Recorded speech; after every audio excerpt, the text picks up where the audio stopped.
I'm a believer that this team's going to win the national championship, season of dreams. So JUCK over. And if we allow them to devalue it, we lose a lot of what makes college football special. Don't let them do it. Don't let them devalue what it means to you. The Ohio State Buckeyes, the 2024 national champs, will be remembered for how they came out of that. And welcome into JUCK on Bucks. Appreciate you so much for joining me on a Monday, a off-season Monday, and it's already starting to wear on me. It's I'm looking at schedules and thinking of August and September. It's an awful long way away. But we got some things to talk about today, and we're going to get to them in a second. But I'm listening to these SEC guys. They love baseball, college baseball down there. And I was thinking maybe I could get into college baseball as something to distract me from the offseason.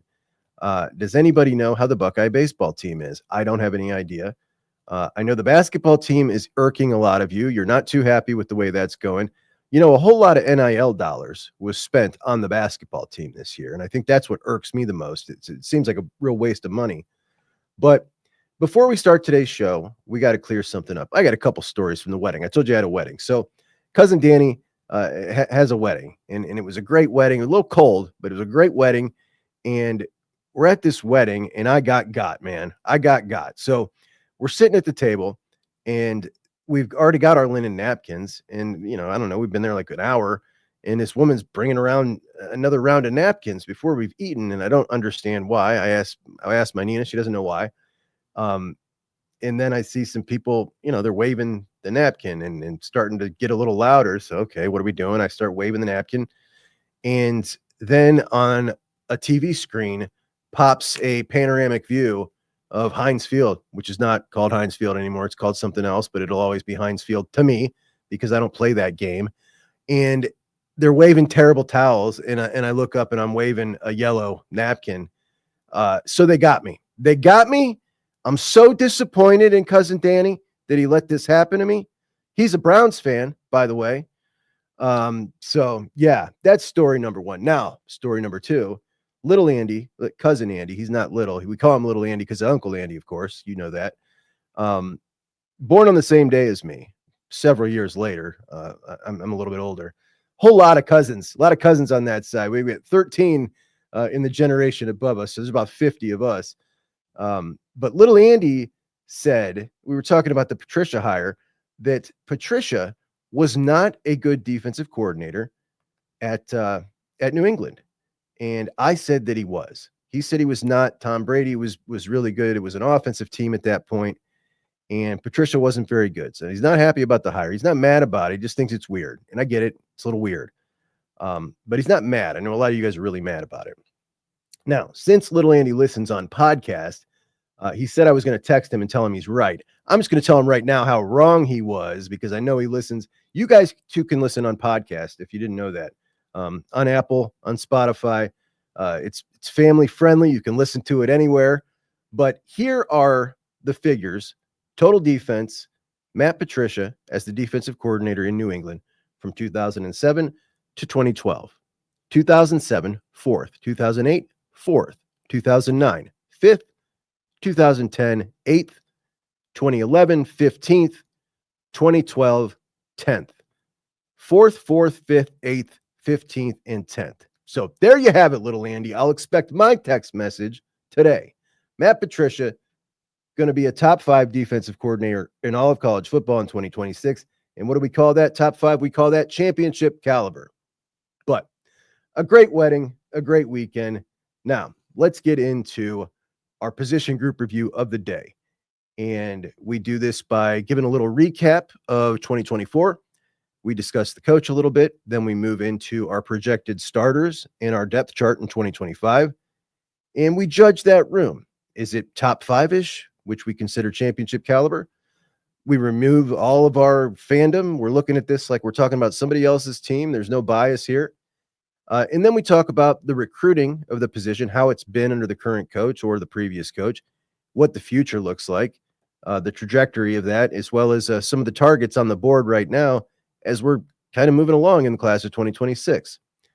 And a quick recap of the rooms we've done so far: James Laurinaitis and his linebackers, Larry Johnson and his rushmen, Keenan Bailey and the tight ends, Billy Fessler in his quarterback room, and new offensive line coach Tyler Bowen and the offensive line.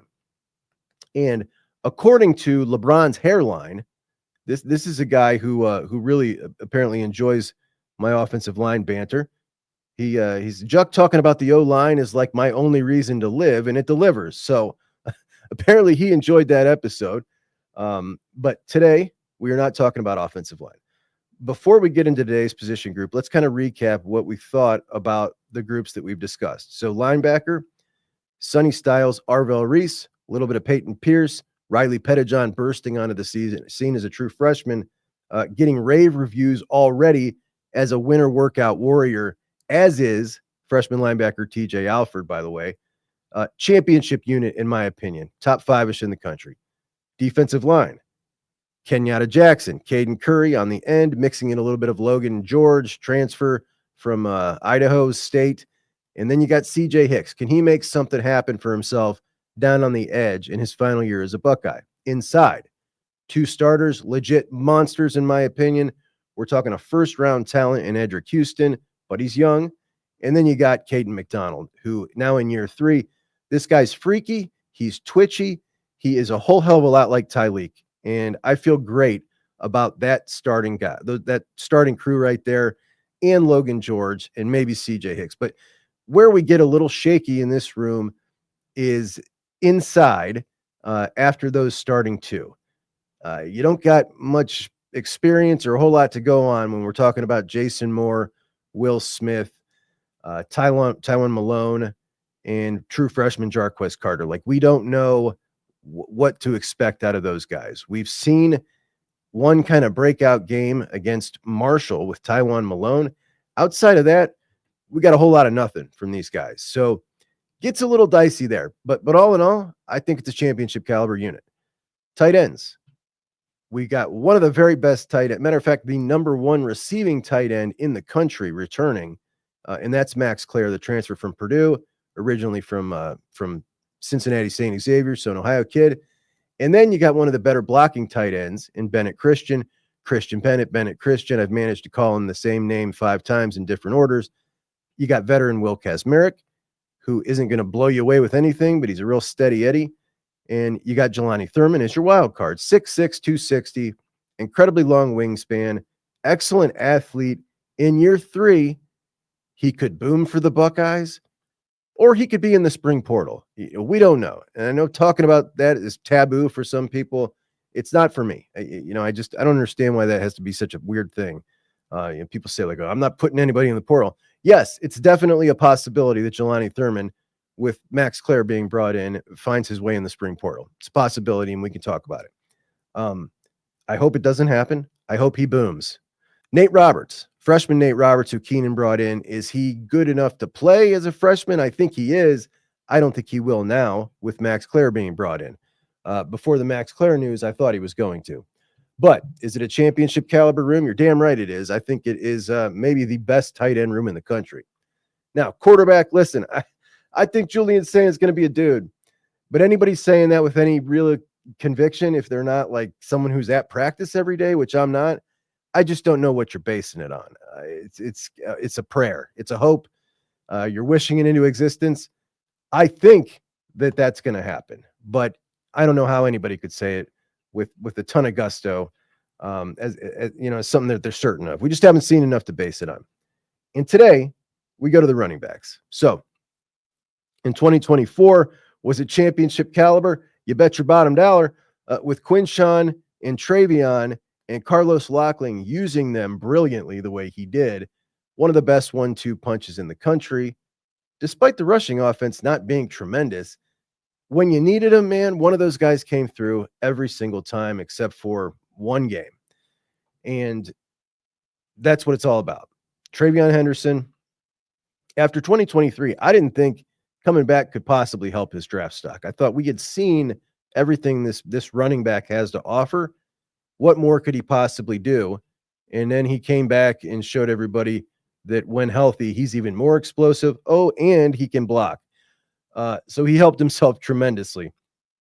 And that burst when he's healthy, incredibly unique. This is a guy who can make a bad offensive line play win. He can get to the second level at times when they suck.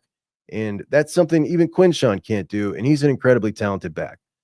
And Quinshawn, pretty doggone good season. Carlos Locklyn was excellent in his first year. And this group, right off the rip, when we move into 2025, I'm just going to say, to me, not championship caliber. And this group starts the season for me as the lowest rated group on the Ohio State team in 2025. And that's okay. Somebody's got to start there. For me, it's the running back room. So here's my brutally honest opinion of the way this group looks. James Peoples comes in his second year. Now, as a freshman, he was the number 3 running back, 5'10", 200 pounds. He was a top 10 back in his class out of San Antonio. And he's a true Buckeye fan. We're talking about a kid who in high school and as a kid, Buckeye flags on his walls in his bedroom, which I always love, especially being from Texas. So that was really cool. He comes in and he averages 4 yards a carry on 49 carries. That's not going to be good enough this year.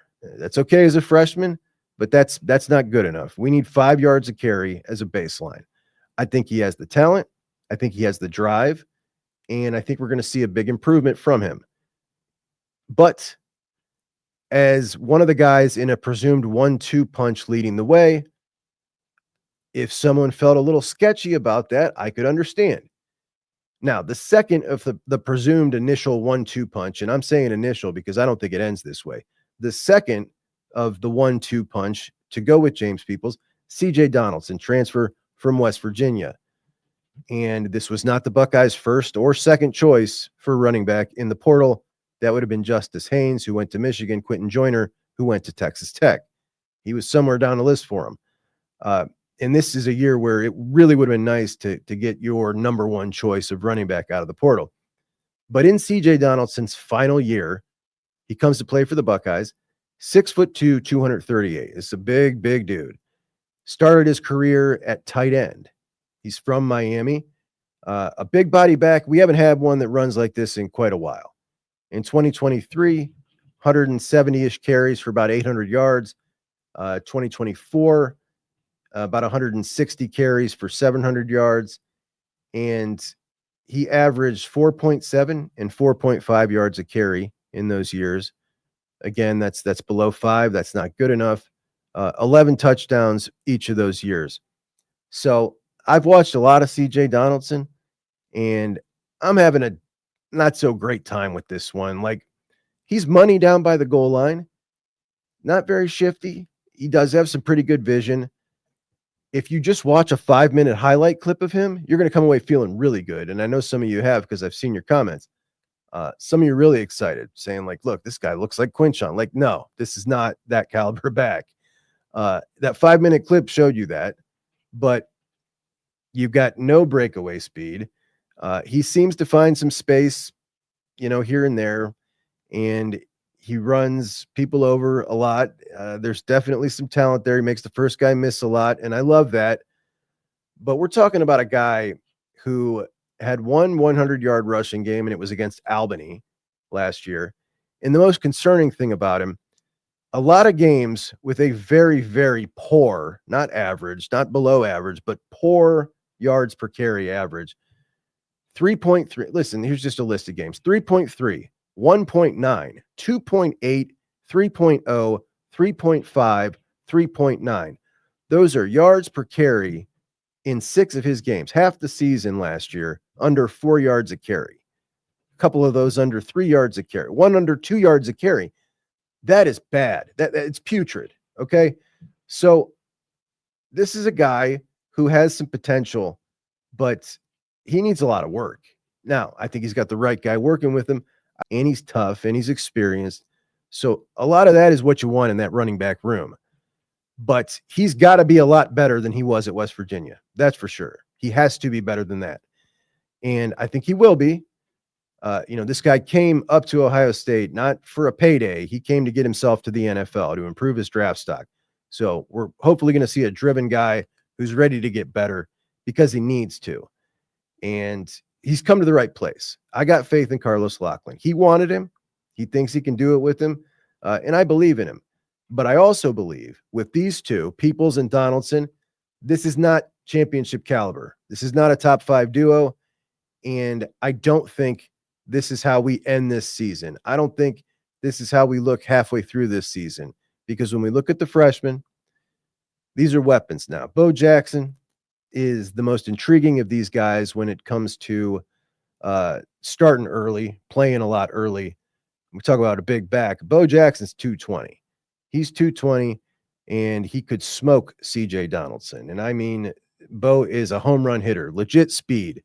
Bo's not super shifty. Matter of fact, I'll play Bo while I'm talking about Bo, and you can watch Bo. Not super shifty. There's not a lot of dancing. He's more of a one cut and beat you with speed or run you over. One of the best backs in the country coming out of high school last year from Villa Angela St. Joe's, top 10 back. It was between Georgia and Ohio State for Bo. And that tells you all you need to know right there. I think that Bo comes in and Bo starts pushing immediately. I think he immediately gets to that number 3 spot. And in short order, starts pushing these guys hard and starts getting on the field. And I think that's a great thing, because when we just talk about raw talent, raw skill, Bo's upside, pretty tremendous. So, I'm all for getting him in there as fast as possible. A lot of people dismissing Isaiah West. Isaiah West is actually the first guy who signed in on this most recent class for the Buckeyes. 5'10", 200, 34-inch vert, 10.2-inch broad jump. Gets to top speed very quick. He is not a breakaway guy, but he's got incredible vision, really, really good balance through contact, and this is a tough guy to bring down. He is exactly what I did? I cut up some of Isaiah West's most physical runs, and just look at his physical runs. This is exactly what Carlos Locklyn loves. He is a physical monster, and Carlos Locklyn loves this. We saw what he did with Quinshawn. We saw what he did with Travion. He made all of his backs just more physical.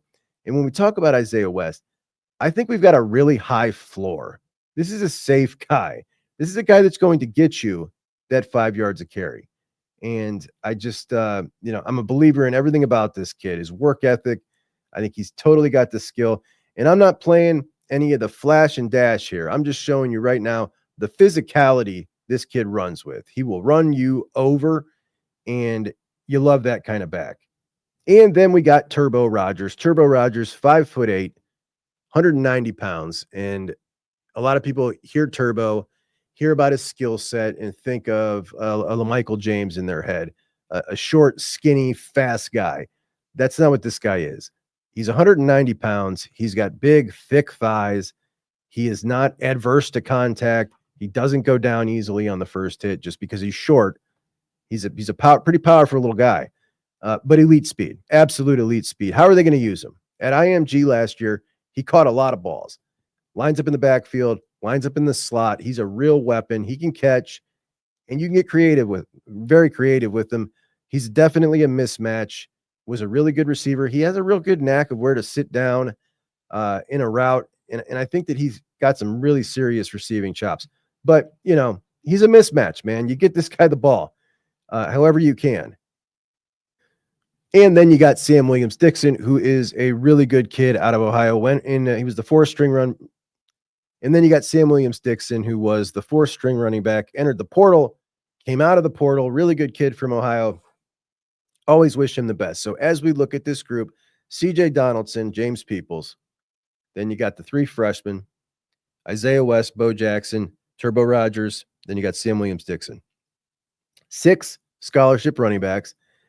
And just looking at these guys, no, not a championship level room as we enter the season. Can they get there? Absolutely. CJ Donaldson can, and I think will get better, in better shape, and just become better working with everything that he's going to be working with at Ohio State. James Peoples, will he take the next step, get a little bit better? Bo Jackson, will he burst onto the scene? There's a real chance that he just might. And I think the future of this running back room is Bo Jackson. And how fast does he pick it up? How fast do they trust him with it? And it's just not, you can't, I don't think, honestly, you can't say that this is a top group entering the season. but it might get there. I certainly have a lot of confidence in Carlos Locklyn. Just want to remind you guys to please like this show and subscribe to the channel. All the cool kids are doing it. Now, when we look at Carlos Locklyn, what he was able to do in year one as the running backs coach, both with the guys on the field, granted, he had some great pieces to work with Travion and Quinshawn, but he did great with them. They both looked better. And then what he was able to do on the recruiting trail, bringing in Bo Jackson, Isaiah West, and Turbo Rogers, this guy has been fantastic. Now, as we look into the class of 2026, the guys that he's currently in on, we can start with the number one running back in the class, Savion Hyder, who is a guy that Tony Alford was very tight with, and he looked like an early Buckeye lean when Alford was here. 5'11", 200 pounds, out of Virginia. And when Tony went to Michigan, Savion wasn't saying very nice things about Ohio State anymore. But he got in on Michigan at that point. Now, Coach Locke has worked his way into this, and he's definitely a player for Savion Hyder, who is a legit number one back in a class. The guy's a little bit different than everybody else, and it's not just on offense, it's on defense too. He's just a straight up stud. He's fast, he's shifty. He kind of does it all, and there's no denying him as the number one back in the class. Breakaway speed, shifty moves, physical. He's got it all. You watch him, he's a stone cold winner, and everybody's going to be fighting over this guy to the very end. And the Bucks are in it. They're in it for sure. The number two guy on the Buckeyes board currently is a dude who goes to Jeremiah Smith's high school, Kenyatta Jackson's high school at Chaminade Madonna, and that is Derek Cooper. Now, Derek Cooper, 6'1", 205. He's listed as an athlete because he is an athlete. Derek Cooper, this guy could play safety at the college level, linebacker at the college level. You might even be able to turn him into an edge at the college level, and running back, and everywhere in between. He is amazing. In fact, when you watch his highlight film, you see very few clips of him running the ball. It's mostly defense, and he's just a sick athlete. And I think that there is more positive momentum with him right now than there is with Savion Hyder. Then you got a guy who was committed to Oklahoma in Jonathan Hatton, and Coach Locke has weaseled his way into this one here. Jonathan Hatton, the number 5 running back in the class.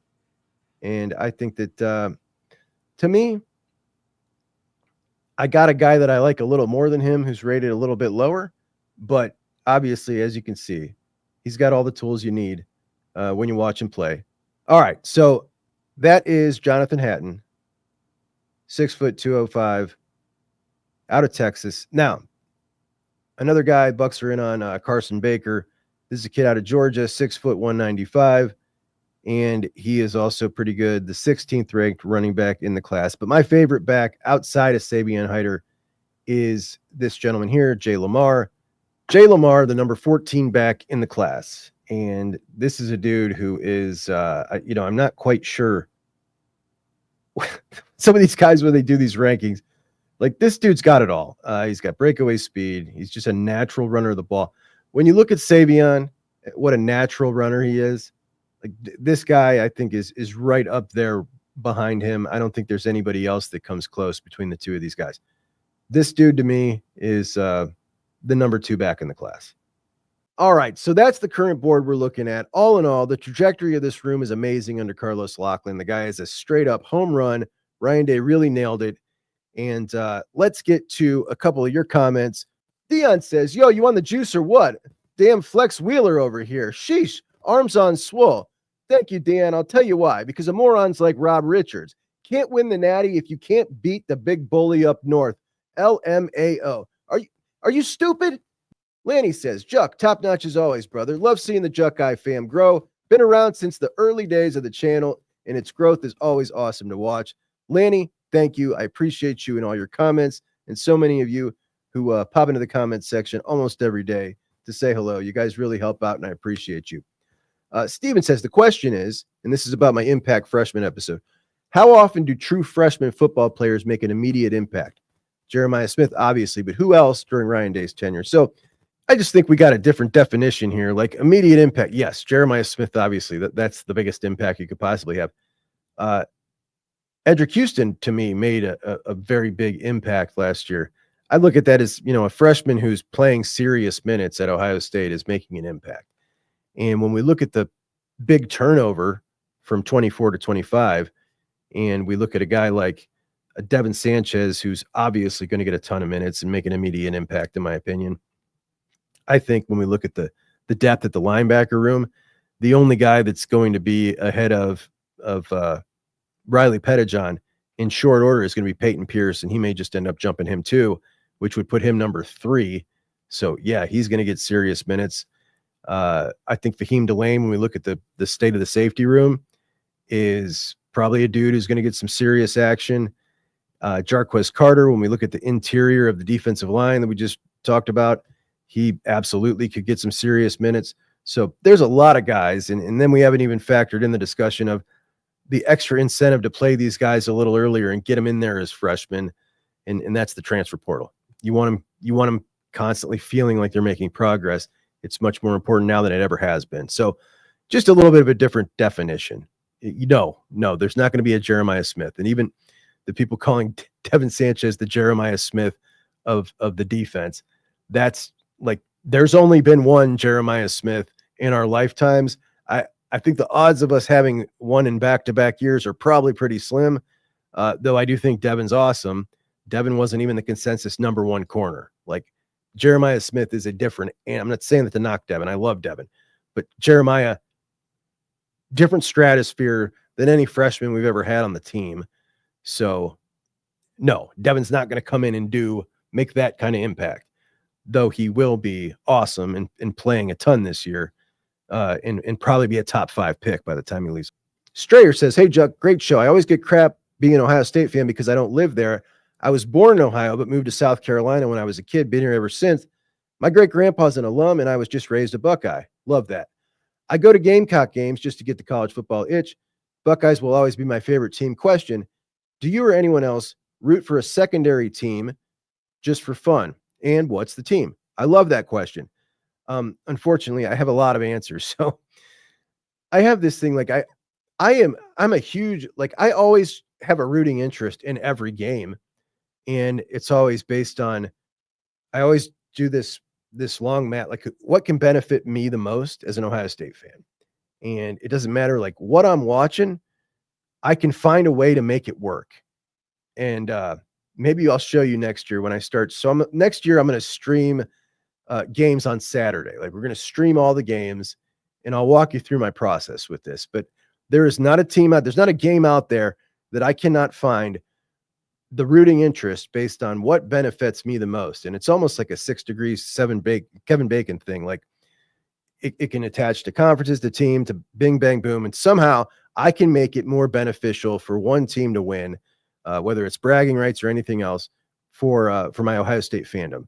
So that's how I watch every game that doesn't include the Buckeyes. But when I was a kid, I was a Georgia fan in the SEC. I was a Oregon fan in the Pac-10. I was a Syracuse fan in the Big East. So, like, obviously we didn't play these teams. So I thought it'll be even more fun if I pick a team from, I picked Syracuse in the Big East, but Georgia, my cousin Mark lived in Georgia, so I always was attached to them because of that. Oregon, I hated USC, and I just, like, they were kind of a plucky underdog, and I liked them. But you never played these guys, so it was like, yeah, you can pick a secondary team and then have a rooting interest in a conference, right? And obviously the Bucks are my team, but if I'm watching an SEC game, I can root against that team because I want Georgia to move up. So that's the way I did it when I was a kid.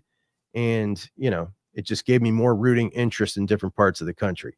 So I've always been kind of partial to Georgia and to Oregon. But little did I know that, Georgia would end up becoming what they've become. They certainly weren't that when I was a kid. Florida beat them 20 straight years, right? So in Oregon was never anything. And now when you look at the top 5 teams in college football and the top teams with the most solid foundation moving forward, You've got Ohio State, Georgia, Oregon, Texas, and who the hell else is on my list? You get my point. So in the last 10 years, I've really rooted for Nebraska. I've really rooted for Nebraska because of their fans to pull out of this crap.